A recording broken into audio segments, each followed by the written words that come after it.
World Economic Forum's Young Global Leaders revealed this from technocracy.news. Through its Young Global Leaders program, the World Economic Forum has been instrumental in shaping world order that undermines all democratic principles. For several decades, the program has nurtured compliant leaders acting as WEF agents in governments around the world. Those consequences are far-reaching and devastating for humanity. And I have to say, when I mention now names like Mrs. Merkel, even Vladimir Putin and so on, they all have been young global leaders of the World Economic Forum. Mm-hmm. But what we are very proud of now is the young generation, like Prime Minister Trudeau, President of Argentina and so on, that we penetrate the cabinets. So yesterday I was at a reception for Prime Minister Trudeau, and I know that half of this cabinet, or even more, half of this cabinet, are actually young global leaders of the World Economic Forum. In 1992, Klaus Schwab and the World Economic Forum launched a program initially called Global Leaders of Tomorrow. In 2004, this program was turned into the Forum for Young Global Leaders, which Patrick Wood covers in his book, The Global Coup d'Etat. It's a 5-year program of indoctrination into WEF principles and goals. The aim was and is to find suitable future leaders for the emerging globalist society.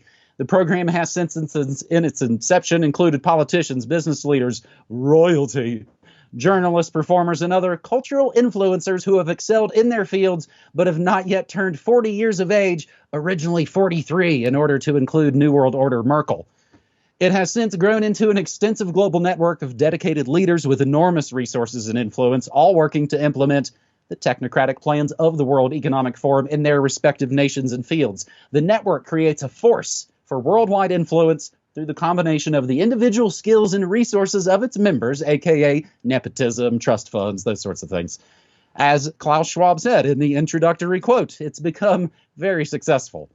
Already in its first year, 1992, a number of highly influential candidates were elected. Among 200 selected were global profiles such as the aforementioned Angela Merkel, Tony Blair, Nicolas Sarkozy, Dr. Bill Gates, U2's Bono, Richard Branson of Virgin, Yorma Aliyah from Shell Oil, and Barroso, of course, president of the European Commission. The more recent examples of influential young global leaders, it's basically round up the usual suspects, James. There's a little bit of me that was like, oh, I'm excited to see who all these names are. I recognize all these names. They're already scumbags on the world stage. The cowering Kiwi, Jacinda Ardern from New Zealand, groomed by his teacher and then married her, Emmanuel Macron, president of France. Ida Auken, MP and former Minister of Environment for Denmark, of course, author of the infamous article, Welcome to 2030, I Own Nothing, Have No Privacy, and Life Has Never Been Better. We charity scamster Chrystia Freeland, Deputy Prime Minister and Minister of Finance for Canada. And, of course, family friend to the Huxleys, Leonardo DiCaprio, actor and climate activist. You guys wait till he starts making movies based on Huxley's instruction manuals. They've been playing around with it for a decade. Then, of course, Jack Ma, Alibaba, Larry Page from Google, David de Rothschild, he's an adventurer, James, and an environmentalist, Jimmy Whale of Wikipedia, Nicholas Zenstrom of Skype, and, of course, Zuckerberg of FedBook. They are surely to be trusted since, for example, David Roy Thompson, chairman of the Thomson Reuters Corporation, is an alumni of Global Leaders of Tomorrow, class of 1993. James.